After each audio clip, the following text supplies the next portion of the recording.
Hello everybody, welcome to my channel. I'm Andrew Earthrise and I'll be talking to you today about the Egyptian language.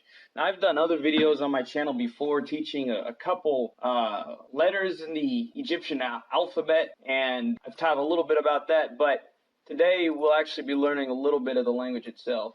So basically, Egyptian is not the Arabic one, but it's the native Egyptian. It's the one that is written in hieroglyphs. It's also the one that has existed into Egypt up until the 1700s, around the 1700s, when it finally became extinct.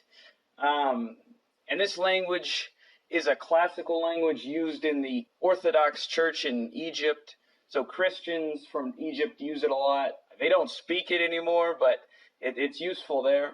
What's interesting about it is that it was developed during the Greek and Roman empires. So they wrote in Greek and kind of lost the hieroglyph part, but the language written in Greek existed for many, many years.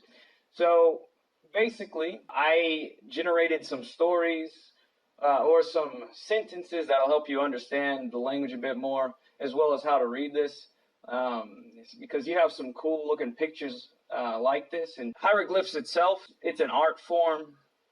So we usually see on Egyptian tombs and things like that this ancient language, and it's really artsy, and it was made to be art. It wasn't really made to communicate like a regular alphabet would, but the one written in Greek, it was. But anyhow, talking about how to read hieroglyphs, how to read Greek, it is all pretty similar in pronunciation between the Greek hieroglyphs and the Latin spelling that I'll be giving too. Anyhow, here we have some vowels. I taught these 5 already on my channel. Hieroglyphs as a system itself, all of the pictures originally were consonants, but eventually some of them became vowels. And today we'll also be learning some consonants, the most common ones, which you'll see all of the time. They don't change pronunciation, they don't change in meaning, they just stand for sounds like regular letters like M, U, N, K, etc. And what we can see here is that every hieroglyph stands for a sound. This is a basket, this is a sloping hill. You can imagine them as that, and it helps you remember it. This is an owl, it means M. Water, it means N. You can see a flying duck right here, a mat. Those both make the P sound.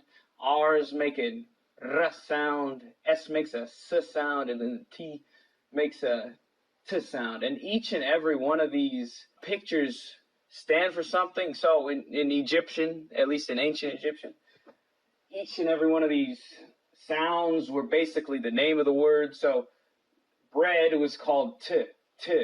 But anyhow, moving on. And there are determinatives in the language. This means that at the end of words, you have a picture to help you understand what the concept is. So you can see here a man, a woman, a child, a servant, a man with a cooking brazier, that probably is a cook, a dog, and a jackal. And you can obviously make out what they are. It helps a lot when you're trying to learn the language and understand what words mean.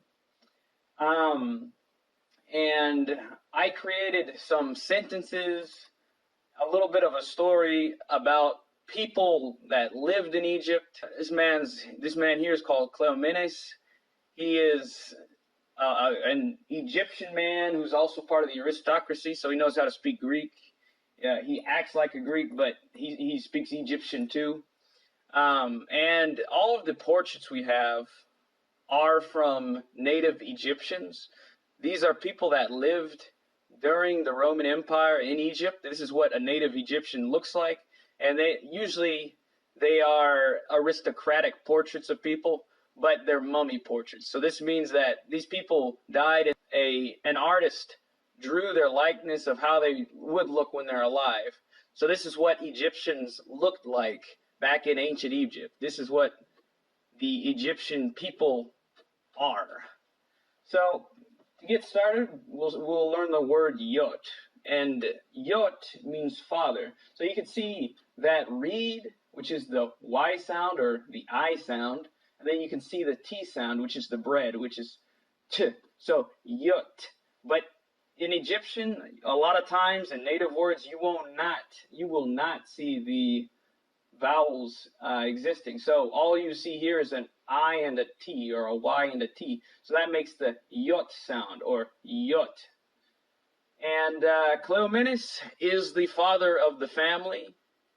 He is the father of the family of 𝑘leo𓏏𓀀𓁐𓏔 and 𝑘leomenes. He is the big boss. He has a lot of money, and he lives in a villa close to Alexandria. And to get started, we can see the sentence first in hieroglyphs, then in Greek, and lastly as a translation into English, as well as a Latin transliteration.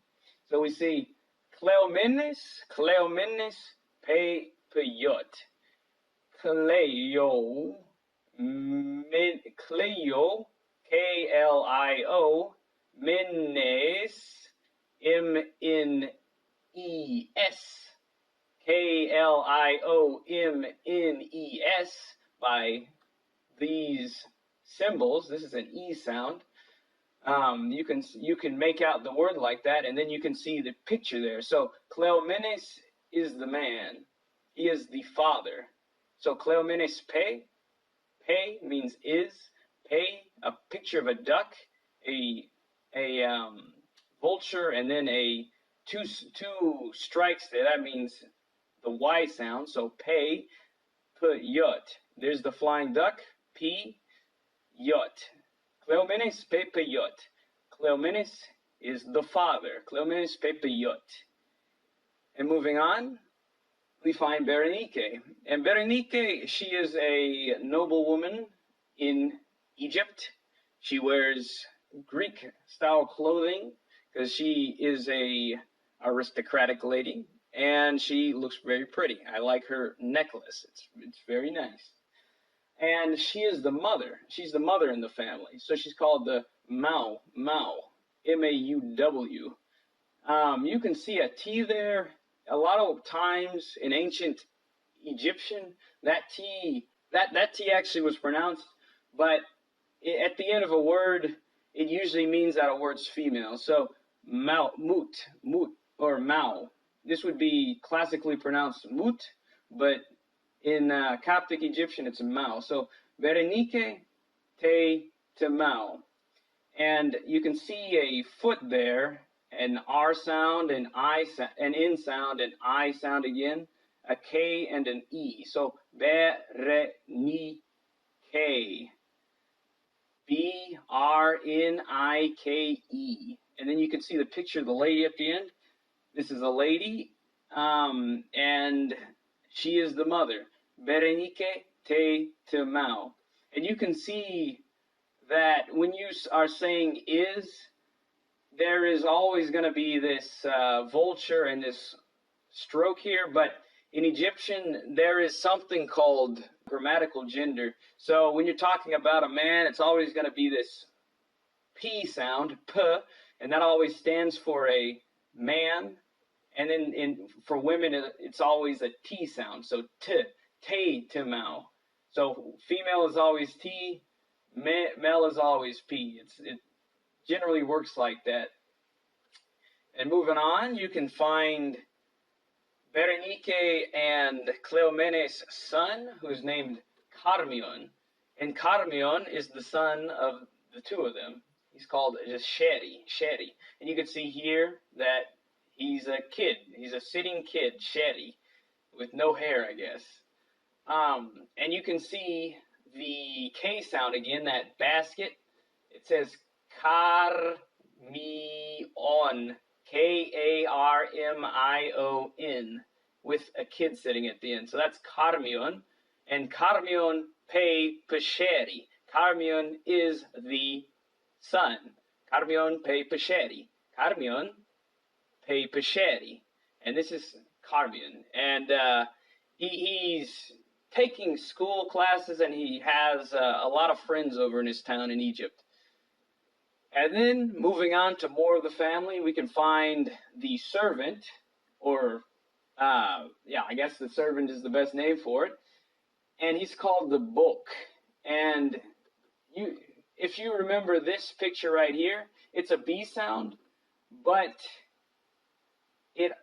other hieroglyphs too can make the B sound.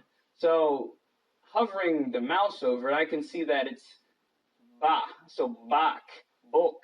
And this eventually has the sound book or book in Egyptian, in Coptic Egyptian. So the servant is called 𝓋𓏏𓀀𓁐𓏔.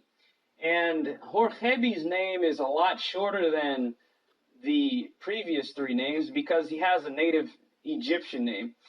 The names here are all Greek, so they're transliterated into Egyptian. But for 𝓋𓏏𝓀, he can just put a picture of the ideas that he's looking for. In this case, 𝓋𓏏𝓀 means something about Horus. You can see Horus is this bird right here. And as this loads up, you can find that Horus, or 𝓋𓏏𝓀, Hor means Horus, which is the god of the sky, Horus. And he's basically this guy, this falcon, I guess, with the thing on his head. So 𝓋𓏏𝓀. And you just understand that this word means Hor. This circle thing right here means the part, 𝓋𝓏𝓀. And this B is the same B used in the front of Berenike's name. So 𝓋𓏏𝓀. And 𝓋𓏏𝓀 is the servant. So 𝓋𓏏𝓀𝓏𝓀. 𝓋𓏏𝓀𝓏𝓀. 𝓋𓏏𝓀𝓏𝓀 is the servant. And you can see that he's tending to things right here. He has his plants in his hand, doing fun things with that. Moving on, we have the makiros. And makiros is a Greek word, which is why this is a super long word. In this one, it's a lot shorter because it's a native word and it doesn't have the vowel in it. Neither does this one, nor this one, or this one. These are all native Egyptian words, but makiros is not. It is a Greek word adopted into Egyptian. So we can find here that the makiros is 𝑘𝑎𝑛 𝑟𝑒.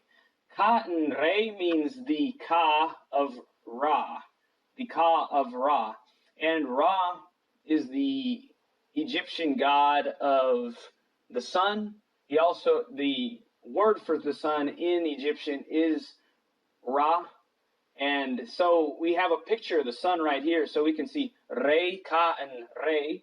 And then we have these other two pictures here, Ka, and in Egyptian mythology, a Ka is basically the soul. When you die, your Ka gets sent to the afterlife. So this two hands represents the sound Ka. So Ka in Re, the Ka of the sun, or the Ka of Re. And we can tell he's the cook because he's a man sitting down with a cooking brazier. And he is the makiros. 𝑘𝑎𝑛 𝑟𝑒 𝓋𝓏𝓀 makiros. Pe means is, P. And in this case, it's P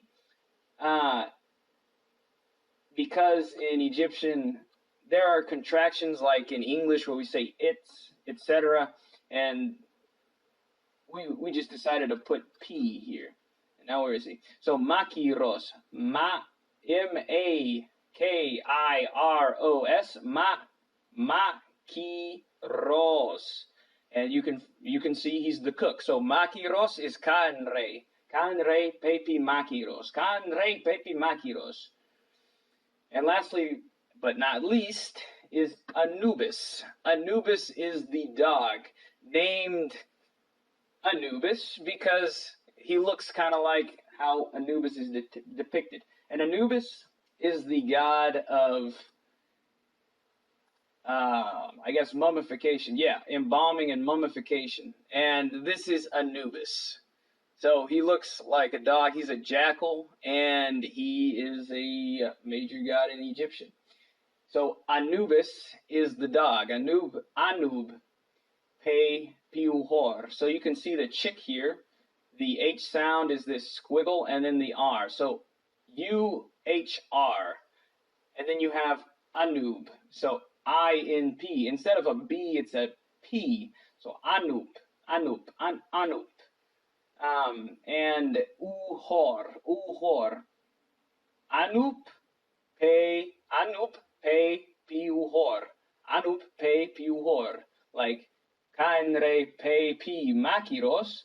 Anup, Pe, Piuhor. Uhor. And, you know, he's just the guard dog of the house. The whole family loves him because he's a lovable dog, but he has to stay outside because he stinks, so he's always in the road. He's always getting into mischief, annoying the cook, Kanre, but he's a dog of the family nonetheless. And that's pretty much it for this lesson here, guys. This is part 1 of the course I created. So you learned words like yot, which means father, mother, which is mau, sheri, which is son, bok, which is the servant, makiros, which is the cook, and then uhor, which is the dog. And in Egyptian, in Coptic Egyptian, there are a lot of words. It just takes practice and time, and eventually you can understand the language. It's not very difficult for a language. It's kind of like Spanish or French or Greek or whatever. It's just you have to learn the words. The grammar is similar to English, but it's also similar to other languages too, like Hebrew, Arabic. But yeah, it takes time to learn these things, and you know it's an adventure. So anyway, I hope you guys enjoyed this video, and I'll be looking into releasing some more content in the future. Thank you.